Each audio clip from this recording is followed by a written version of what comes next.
Hello, everyone. Thank you for joining us today. I'm Lindsay Amini, Director of Cultural Programs at Meridian, a nonpartisan, nonprofit diplomacy center that strengthens engagement between the United States and the world through diplomacy, leadership, and culture.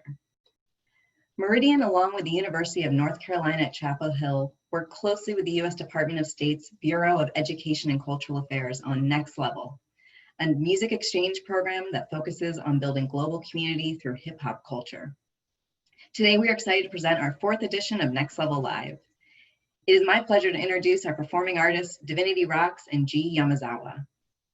Divinity Roxx has earned the reputation of an irrefutable frontwoman of her own genre-busting and compelling musical journey.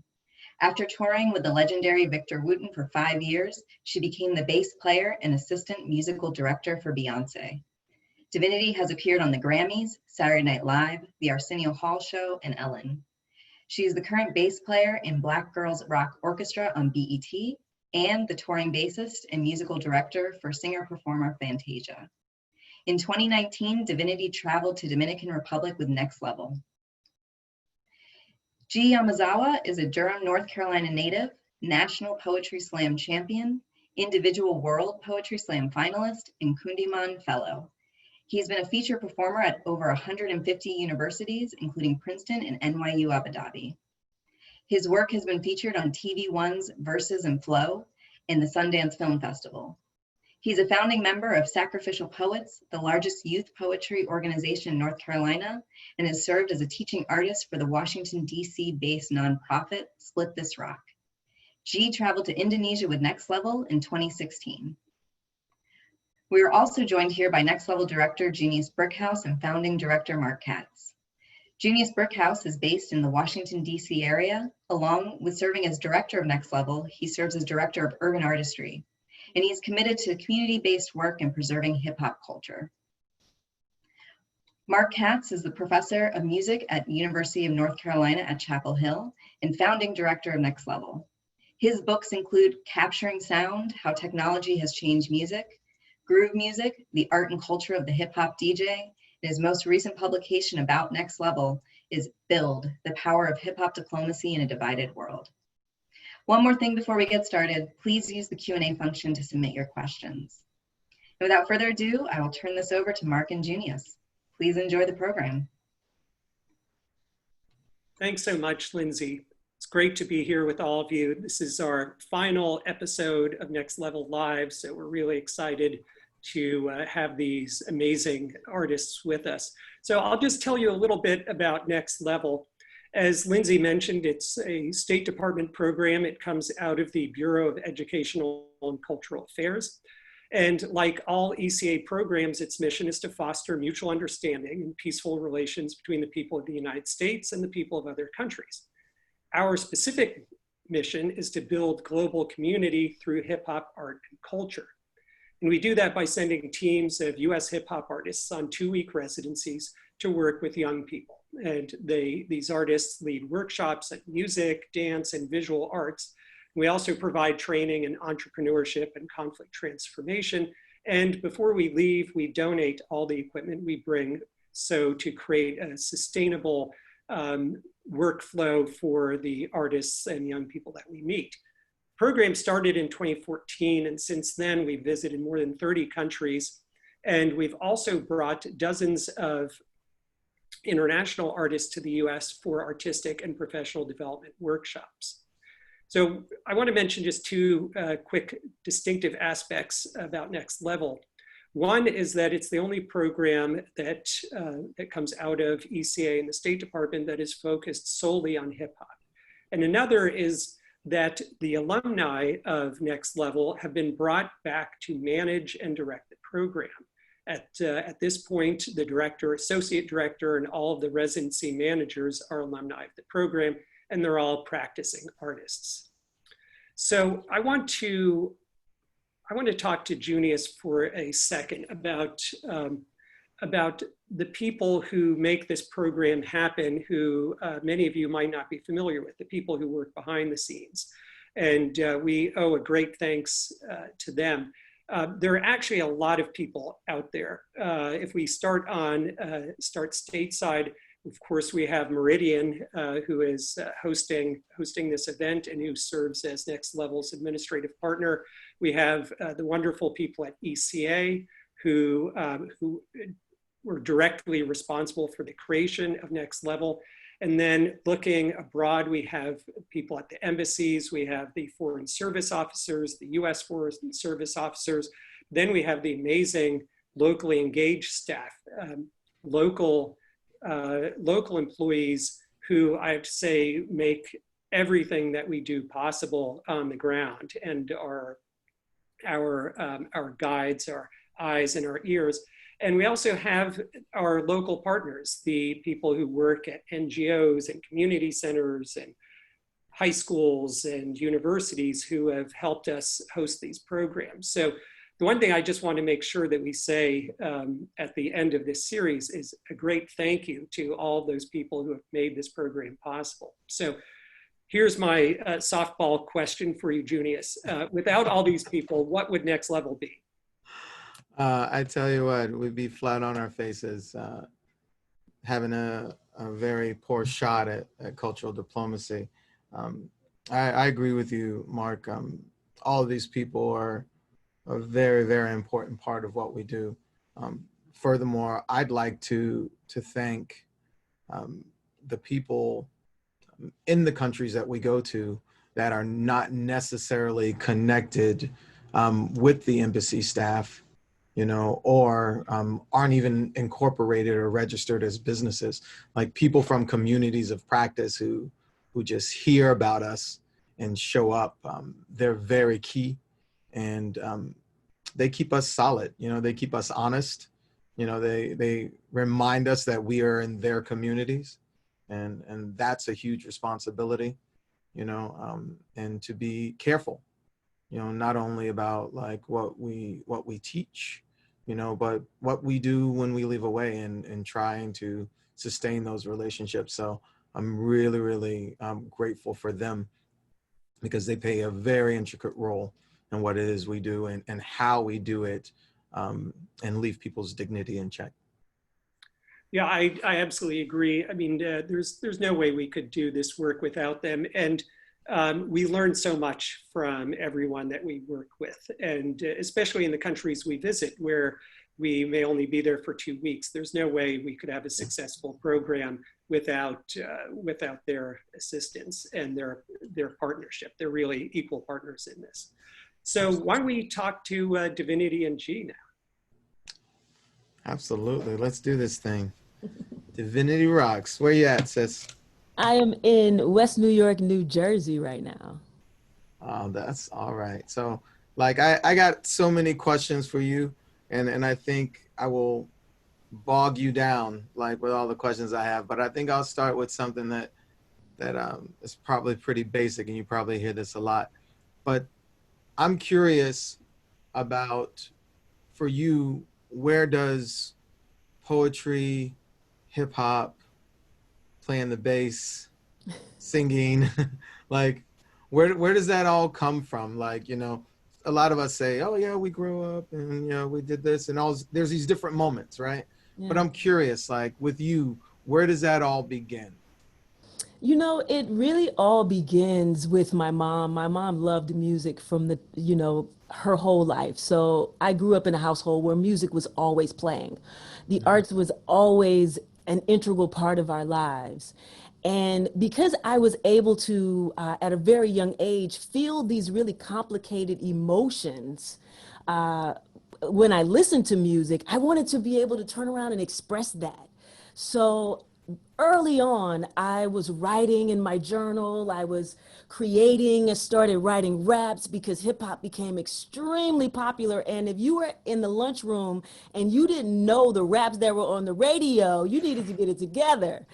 So I would go home and transcribe all the raps from the radio so that I could be able to do that. And it just sort of became who I was. I really needed that to express myself in those ways.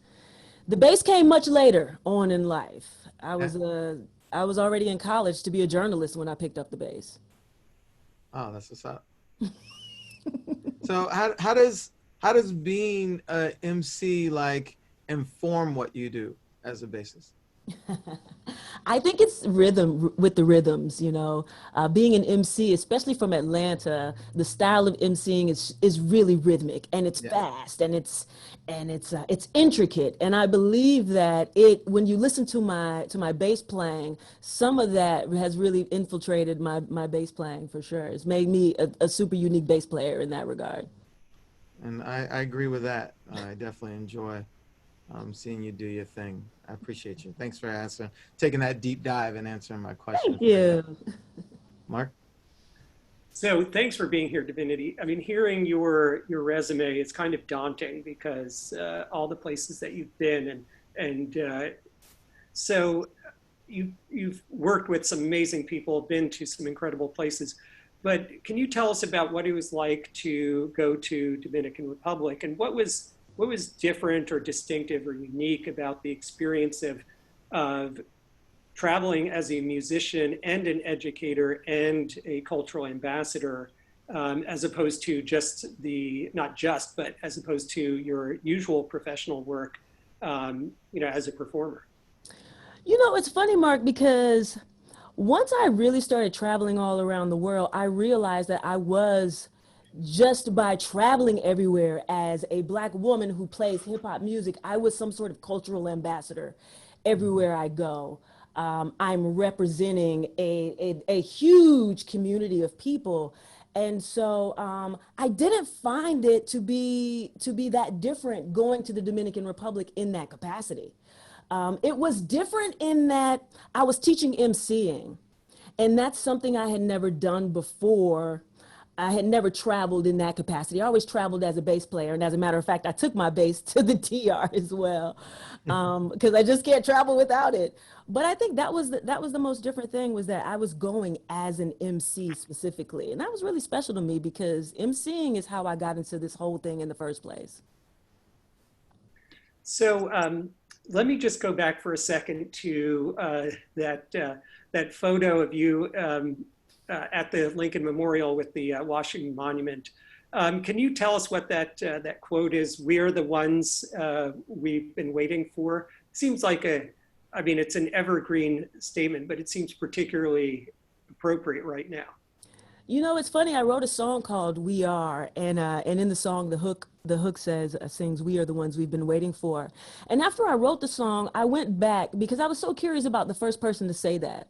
We hear that phrase very often. I remember during the Obama administration, it was something that he would say frequently. And I kept thinking, who was the first person to say that? So I went online and Googled it, and it turns out that it was my poetry professor at UC Berkeley, June Jordan. So it really took a deeper meaning for me, just that phrase and the fact that I had written that song. So I had this t-shirt made in honor of June and in honor of that phrase, because I believe more than ever, we are the ones we've been waiting for. And you see it right now in the world. Mm-hmm. Absolutely. No, that's for sure. So can you tell us a little bit more about going back to DR now? And of course, it was fate that you would go to DR because of your initials, of course. But tell us a little bit about some of the connections you made with people, or what that felt like, because you're always connecting with people through music. What was it like connecting with people, as a teacher and as teaching MCing too? It's funny when I look at this picture you're showing right now, and I look at my face and I see my eyes, they are just so lit up because, and that picture personifies everything that I was feeling when I was there. There were some incredible people. Oh my goodness, Samantha, who ran the program. Her heart was so big. And when I think about the work that she had been doing in the DR, I felt tiny in comparison. Oh yes, we met the musicians. Oh, that was such a beautiful moment. The students, I had the MCs. Okay, now let me tell you something about MCs. MCs are a different breed of people in the hip hop world. They are usually braggadocious. They are bigger than life. They are wild and crazy. So I had a room full of MCs who were they were in their own world. They were bigger than life, and I was supposed to teach them something. And so Um, I had a great time connecting with each and every one of them. They were so eager to learn. I was so eager to learn. There was a language barrier. They were rapping in Spanish. I was rapping in English. I had a translator translating. It was an adventure. And I enjoyed every single bit of it. And I will tell you, Mark, at the end of the final performance was my favorite part, because we all connected on a level that was so much deeper than emceeing, or so much deeper than the arts. It was just on a human, emotional level, and there was a genuine love that we had for each other at the end of this experience. Wow, Wow. thank you for sharing that. That's really powerful. Absolutely. That's something that we see over and over with this program, are these really incredible connections and bonds being made. Um, Actually, let me ask a similar question to G, and then I'll pass it back to Junious. But G, you went to Indonesia, and Divinity was talking about being there as an MC, as you were in Bandung, and also Jakarta. Um, and you were rapping with you were listening to people rap in languages that you didn't understand. And tell us about what it was like for you as an MC to be there and to make these connections with people in Indonesia. Man, it was incredible. It's hard to really describe. Like Divinity was saying, MCs by nature were just, you know what I mean? It's a lot, I think. But when I touched down, the organization that we were working with, their, main goal and commitment was to change the stigma around HIV and AIDS awareness in the most impoverished communities in Indonesia. So their mission was already, to me, sort of was something that was just so deep that it what could I do, coming into this kind of space in this community, talking about hip hop and rap. And and I was so young. So even just at the orientation, I was 10 years younger than all of the participants and artists. And I just felt like a very, I just knew I was going to be learning more than anybody else as I was going to teach these workshops. But what I felt that it was just like, they just wanted to chop it up and just do dope activities and sort of be able to look at hip hop as a mechanism to be able to do that. And yeah, it was incredible. I remember, because I was there for a bit, and listening to some of the participants who were from the LGBTQ community, talking about how important it was to feel like they could have a voice through emceeing. And how did that strike you, that particular mission that was not just about eliminating stigma, but empowerment and giving voice or amplifying voices? It's odd, man. You go travel thousands and thousands of miles outside of the United States, and I felt that the intent and the rawness of how hip hop was functioning over there was actually closer to the source and the origins of what hip hop was meant to do. You get further away from this commercialized, productized version of what rap and hip hop is and how it functions in a community. And then you get over here and you're like, yo, it's pure politics. It's pure social justice, charged material. Anytime they're going to open their mouth or creatively express something, it's going to be about the turmoil, the oppression, the situations that folks are living in. And so it was just this much raw, you know what I mean? You're like, yo, it was like, maybe this is what rap was like before I was born, kind of feeling. So that was really incredible to get to witness and experience. Yeah, thanks. So before I just hand it back to Junious, let me just remind people that you should, if you have questions, please put them in the Q&A, and I would encourage you to do that. We'll have a chance to ask some of your questions. So Junious, go ahead. So I had the pleasure to travel with you. I was your site manager at that time, and I remember when we got to Ruma Chamara, like, and we walked inside and you saw that there was a boxing ring where you're going to be having your classes at, and all your students were sitting there, you know, I saw the look on your face and it really made me happy. But I think what I enjoyed mostly was your sense of urgency as an educator, and working with the group of people. You just approached it with this type of mentality that was like, you know, I got to get this right. I can't mess this up. You know, and I don't know, I don't mean to call you out on that, you know, but tell us about that, man. What did you feel like? What did you feel like your responsibility was at that time working with those students? Man, it's like you're there to rap, to teach workshops. Like, these are the, like, on paper things you're there to do. And then when you actually touch down and you're like in the midst of everything happening, it's like, yo, I just want to really connect with people. I'm gonna cry talking about this shit right now. It's just like, I'm here to, like, connect with someone on a very deep human level. And how do I do that? Under the guise of, like, we're on this cultural ambassador you know, all of this, like, all of the things that brought us there were, like, gone. And you're just sitting in front of this community.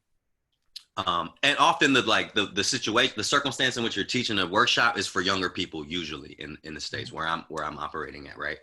And so I'm, like, looking at this community, and these folks are grown human beings, like, and I'm like, 10 years, you know, there's these dynamics that I you know, felt the weight of. And you know, like I said, it just became about, how do I most authentically present myself in a way in which all of us will be able to build, no matter what your skill set level was, no matter how old you were or what kind of life circumstances you were in. And so I felt it really, really important, man, to present. I think that comes with the conversation about what does it mean to be an American hip hop artist, and all the things that we're bringing as a culture and a society, and as a, you know, a major global power, and into this small community, and how do we navigate the power dynamics in that. And me being a Japanese American dude in Indonesia was like a very multi-layered sense of identity going in. And so I was trying my best to be very careful, but also, how do you, like, maintain that MC spirit of, like, yo, this is what it is, and this is what we doing, and let's get it, like, let's go kind of thing. Yeah. And I think you were one of the first Japanese American MCs that I've heard be so sincere and so honest about their experience, like, growing up in the South, you know, and being this childhood phenom, because you were just a young guy and you were already, like, making tracks. Like, can you share with us a little bit about that, what that's like for you? Yeah, it's dope. When Divinity was talking about feeling like a cultural ambassador just in your nature, like, I think maybe when you said that, I started thinking about my childhood, and I kind of was like that too as a child. Like, I'm like, I didn't know, I didn't ask to be one, but you end up being this, like, this voice for all Asian people, you know what I'm saying? And which can be a really cool position. And I think depending on how you weigh the responsibility, quote unquote, of that, and maybe, like, how you deal with the fatigue of that, I think develops who you know, develops your personhood. And so I was very used to the idea of, like, having to really be trying your best to be your authentic self in a space that doesn't look like it's meant for you to be in. And how do you both assimilate, you know, pridefully into these spaces that don't look like they were meant for you? And I think the only way is to truly tap into who you are, and to be able to have an environment where you can exchange. And I think that's like the thing that hip hop is just able to do. You're able to exchange, you know, you back and forth, and it builds dialogue between people, whether it's through words or fashion or music, you know. And so that's something I think I was just used to, and I take pride in these days. Yeah. And I had been to Indonesia before, like hella randomly also. So that helped me just kind of navigate that global foreign space. Blessings. I appreciate you. Yeah, man. So we have a question in the Q&A that I'll put to both of you. This is from Genesis B. So glad you could be here, Genesis. She is in the new class of Next Level Artists. She's going to be going to Laos. So she has a very practical question. I think this is a great question for everyone to hear the answer to, which is, can you two give advice for a next level first timer? I'm an MC educator for Team Laos. Is there an icebreaker or strategy you utilize to build rapport with your group? You know what? First of all, I want to say what's up to Genesis because she's a good friend of mine. You know, when we were in the orientation, one of the things I took away from another alumni was one of the first things they did was they developed a handshake with their students. And I did the same. I did the same thing.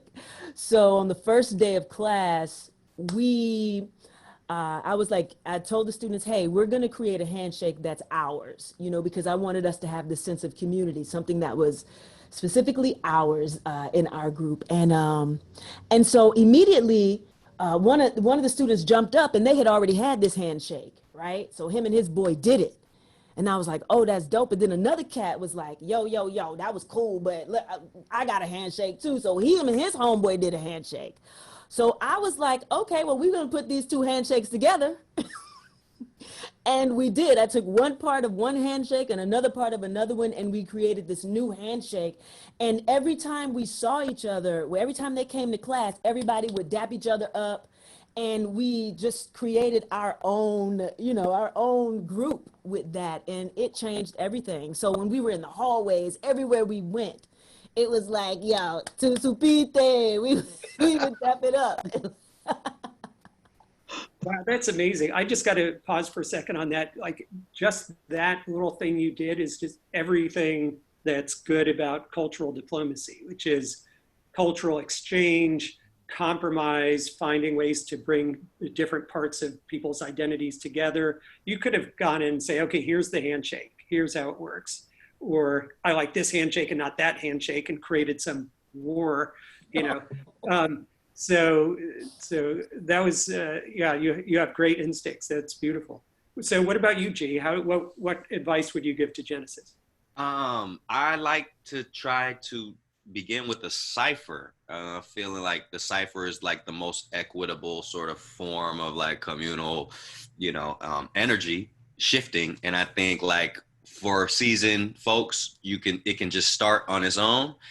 But as a facilitator, trying to assess the different skill sets and levels and different personalities that are in that group, I think figuring out ways to introduce the concept of a cipher in a way that's digestible and in a way that does in fact create that impromptu energy of a cipher is sort of, I think is one of the best ways to just get it going and to get the feeling of what it's like to express yourself freely in 360 degrees, and the communal element that I think bleeds into every single session. And I think even beginning and ending sort of keeping it, communal is a great way to begin. Mm-hmm. And you see, like, as you cipher on throughout the program, you know, the voices get louder, the people get more passionate, the circle gets tighter, and it develops on its own throughout the program, I think, too. Yeah, that's great. You said something really cool. Trust your instincts, Genesis. You have great instincts. Trust them because they're going to guide you and lead you exactly. They're going to lead you exactly how things should go. Yeah. Good advice. I have a very kind of specific random question for Divinity, and I'll hand it over to Junious. So I've always thought of rappers and bass players as two distinct personality types.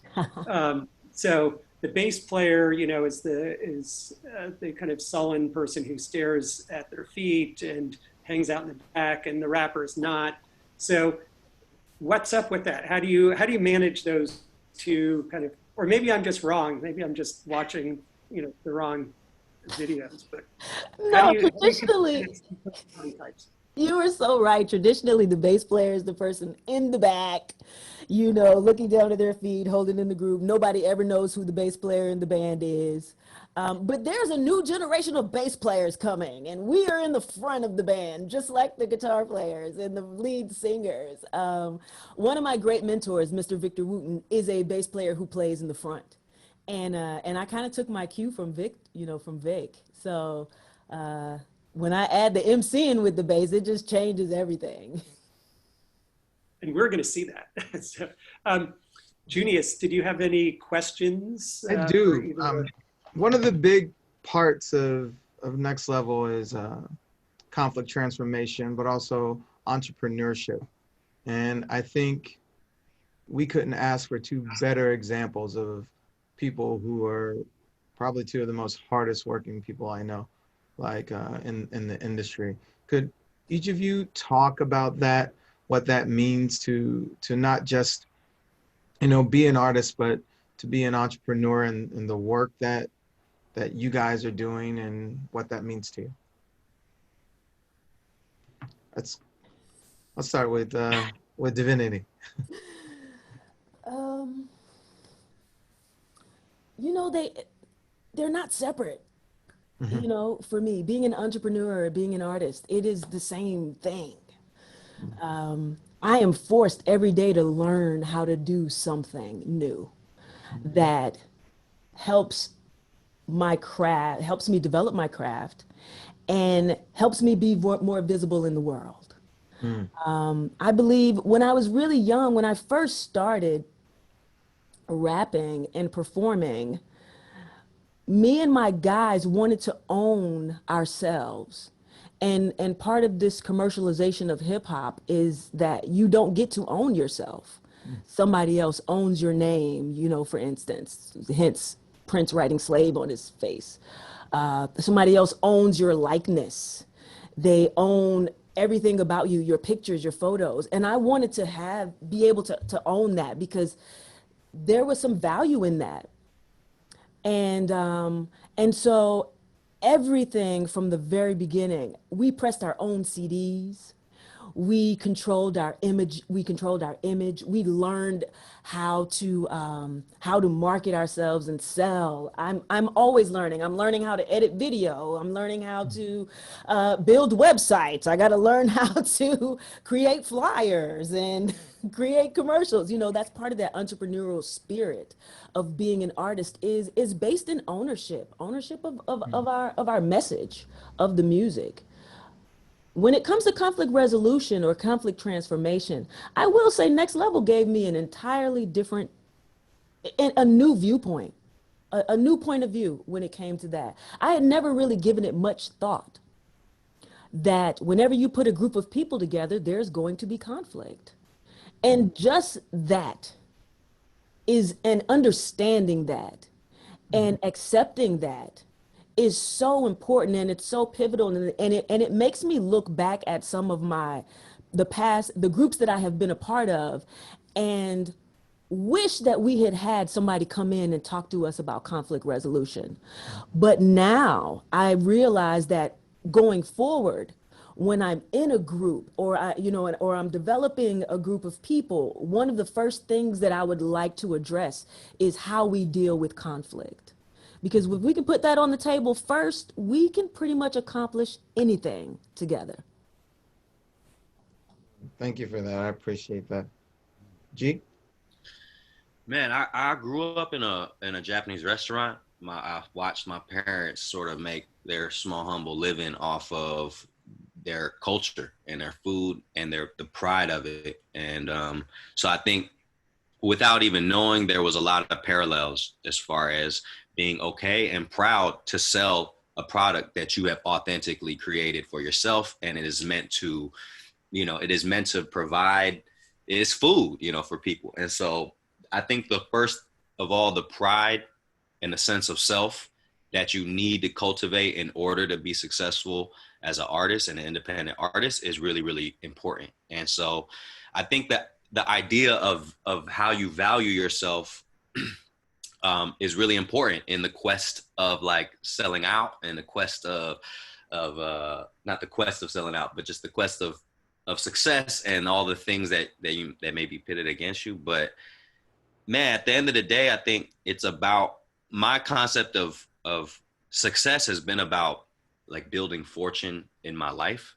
And I think even the way that we view the word fortune itself is always based on this sort of monetary scale. And for me, the idea of like being an independent artist and getting my art out there, I think the most important attitude I felt in my heart is that I don't care if I sell pizzas, you know, deliver pizzas. I really don't care what kind of job I got to do to live and eat and breathe if I can still just be dope. You know what I mean? It's like, that sort of is what it's like for me. So if at any point I'm not doing art full time and I'm washing dishes from at my parents' restaurant, but on the weekends I can still go out and bust, like I think I'd still be happy.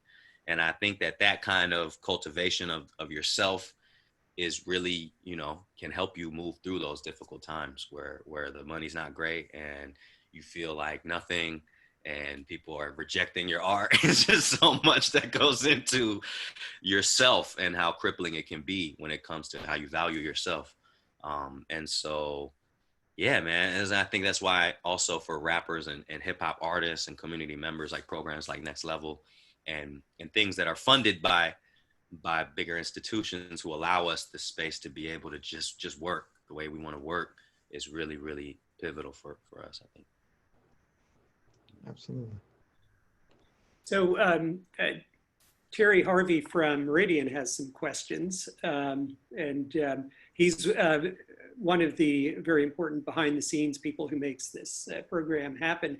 So one of the questions is, what do you hope participants in the program gain from Next Level exchanges? So when you were in Indonesia, when you were in DR, what were you hoping your MC students took away from the 2 weeks that you were there? So Divinity, go ahead. There were a few things I wanted them to take away. Of course, I wanted them to have I wanted them to have knowledge about the origins of hip hop, the community that hip hop builds, and I feel like they really had that. They understood that they were building a community. But you know, in the end, at the final show, the students got together and they said, you know, they would call me teacher. Teacher, give us one more lesson. And I mean, it was really, ooh, I'm gonna cry thinking about it. It was really emotional. And I said to them, you know, we just lived in a dream for 2 weeks. And you're gonna go back out of this dream, and these feelings that we have, they're gonna fade over time. And you're gonna find yourself back in your real world. But I want you to be able to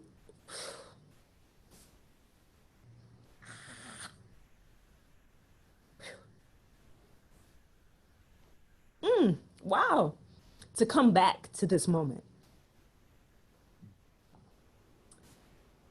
Remember this hope and this love that we shared. And when it gets hard, come back here, because you're going to feel safe and you're going to have the strength to move on. And I felt like what we had and what we built in that short period of time was so powerful that it would be able to fuel the students when things got hard and when things got tough. And I wanted them to walk away with that hope more than anything else, honestly. That was beautiful. Thank you. Gee, what did you want people to take away?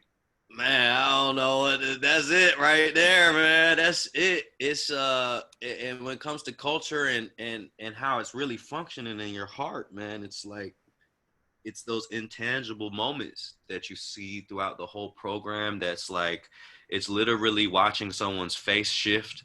It's literally watching someone show someone else love. It's like these really small, you can't quantify this shit. It's like the treasures of the heart, you know, that you're hoping, you have faith that you're building and others and in yourself. And so, yeah, you really, yeah, when you said it, that's it right there.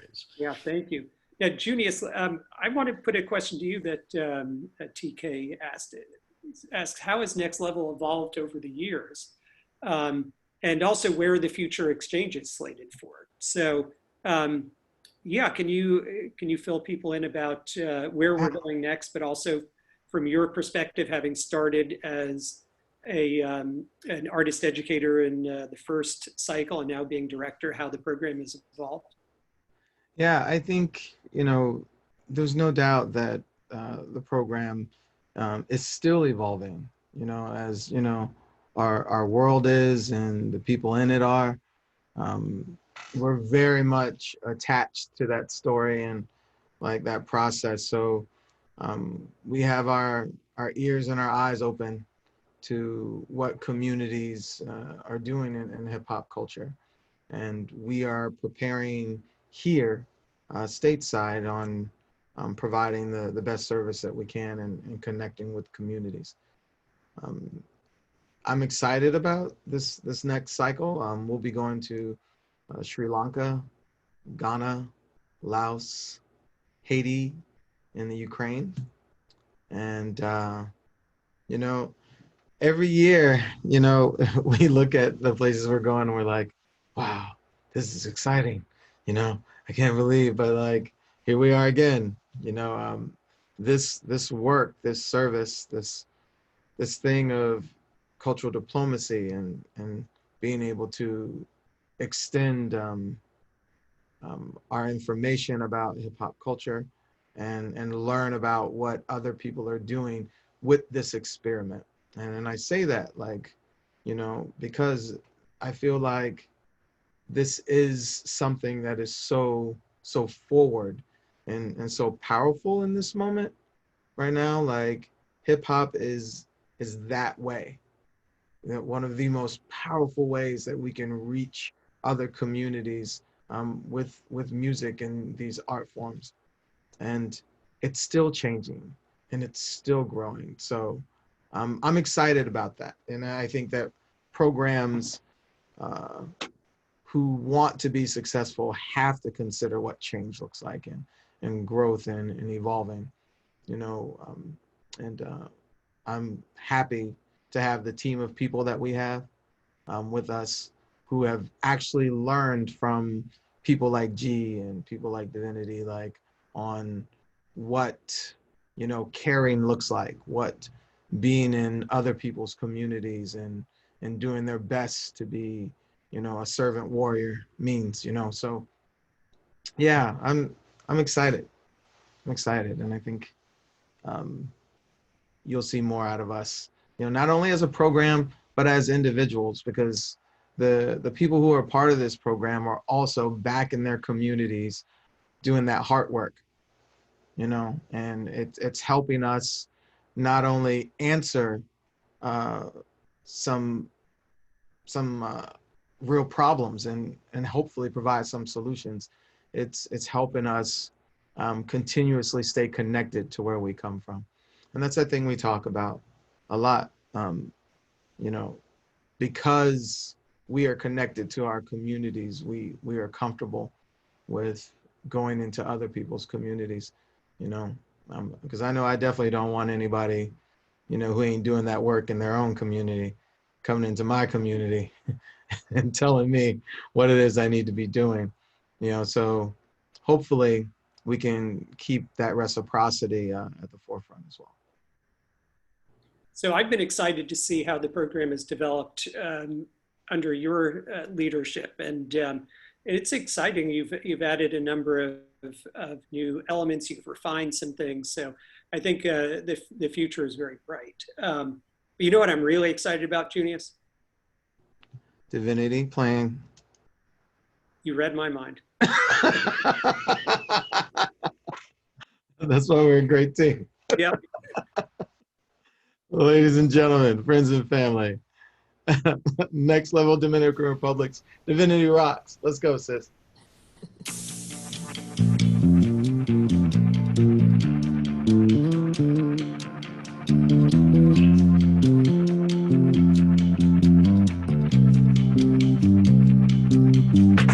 What's the color of love? Greens and yellows, hues and blues, the world is yours. This is the feeling we get when we know that we're floating above. My heart is pounded with passion and beat, you feel it in yours? Feel it in yours?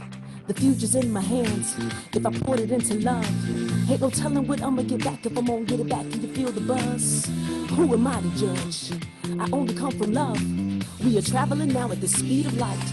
Can't you feel the rush? Will love really conquer all? Is a gun really worth the fall? Are we all so afraid of what we don't understand that we're willing to shoot without cause? What if you were that one who could change the course? Would you step into your greatness? Would you? Can you feel the force? Cause we are what we're waiting for. Put your hands in the sky and reach for the stars. We are what we're waiting for. Put your hands in the sky and reach for the stars. If the sky is the limit, let's fly through the limit. My feet are on the ceiling, so of course I'm feeling lifted. My head is in the clouds, can't feel the ground. I was racing through the past, but the future's here right now. One beat, one heart, one life, one love. One of you plus one of me equals one way before long, before long. My heart is pounding with passion and beat. Can you feel it in yours? Can you feel it in yours? Will love really conquer all? Is a gun really worth the fall? Are we all so afraid of what we don't understand that we're willing to shoot without cause? What if you were that one who could change the course? Would you step into your greatness? Would you? Can you feel the force? Cause we are what we're waiting for. Put your hands in the sky and reach for the stars. We are what we're waiting for. Put your hands in the sky and reach for the stars.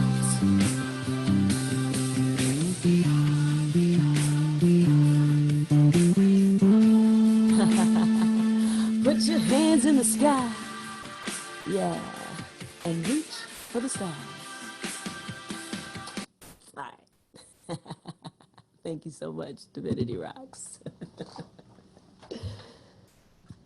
Shall I do another? Oh, no. Blessings. Thank you so much, sis. I'm so silly. I'm just kidding. Thank you so much. We appreciate you. Thank you. And next up, we have Next Level Indonesia's. Hey, bro, why y'all keep getting me following Divinity, man? Damn, man. The whole hour, dog. Let's go. Let's go, G Yamazawa. Something. Sounds like. First of all, actually, before I start, I just want to say this is super dope. This has been hella dope for me to get to reconnect, and I'm really happy to be here. So, it's a little something from a series called Good Riddance. I'll go a cappella. 2020 shit, the new apocalypse. Cash cows, mad disease, pharmacists, mask gloves, vaccines, viruses, religious leaders seeking guidance from the scientists. I feel I'm one step away from the ninth consciousness. Y'all want to build, but what's a pillar to a monolith? And by the sound of it, y'all never found a crown that fit the way a rhymer slip onto a track when Yamazawa spit shit. I might Amin Rao Kamehameha shit. I might Dalai Lama, Brahma, or Allahless. I just see it how I call it. Fuck elitist, fuck a lawyer that agreed to serve the people thinking he could bring the order. Ended up greedy for the thought of rubbing a genie in a bottle. I be a disciple, I'ma get my Aristotle on. I've been known to find my zone while traveling through catacombs. And I could rag on Babylon, but it's easy being zen-like if skin type ain't the reason they squeezing your windpipe. I'm more of the failing and start all over again type. I'm more of the war that you battle for on the inside. I'm more of the peace and euphoria that's within type. Reaching for the deepest form of holding my pen right to invite the insight to expand and extend life. But before I learned to believe, I was the cliffhanger before y'all determined to leap. You see, I'm earning my keep, an autumn-born writer turning my leaves. I took all the bullets I dodged and watched them turn into seeds. Believe me, homie, this is an expedient means. It's easy. Sleep on me, bet y'all leave with a dream. When I rhyme, I give y'all lines and let y'all read in between. I was raised by hurricanes, so to me it's a breeze. Mediocre opponents, no way I could even the teams. 2003, 8th grade G used to play the bench. Barely made the team, still the main event. If it's not the long run, better save your breath. A lot of rappers come and go. It's poets who then came and went. Some will rather change the game. Others quick to blame the ref. Watch me say the word, then I make it stretch. I see y'all insecure. That's why you making threats. Say you want to change the world, but mad because you can't make a check off doing what you love and start to hate whoever make it next. Play your part, an aching heart could break a neck. You watching the moment I became a vet. Who better? You better say my name if you making bets. G, I'm behind me. I'm catching bodies. I'm J-elect. Inside the booth like a single truth in an ancient text.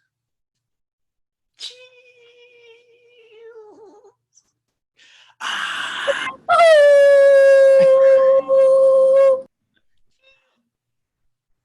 Blessings, blessings. Thank you so much for that, G. I appreciate you, man. Like always, spitting truth, like facts, you know, from the heart. I appreciate you so much. And Divinity, thank you so much for being here with us today. I know that, you know, both of you have tight schedules, and yeah, I'm just glad that you can make time for us. And yeah, I'm kind of sad that this is going to be the last one for now, but we'll come back with some more love and light for all of you. And everybody watching, we appreciate you joining us, and thank you to our founding director, Mark Katz, for joining us and being an excellent host. And Lindsay? Great. Thank you so much, Junious. Thank you so much, Mark. As Junious said, that is all the time we have for today. Divinity G, just can't explain how much, you know, we appreciate your openness, your art. Thank you for sharing that with us. We just really appreciate you. If you'd like to learn more about Next Level, please visit us at www.nextlevel-usa.org. As Junious mentioned, this is currently our last scheduled Next Level event, but please stay in tune for future editions. So peace all.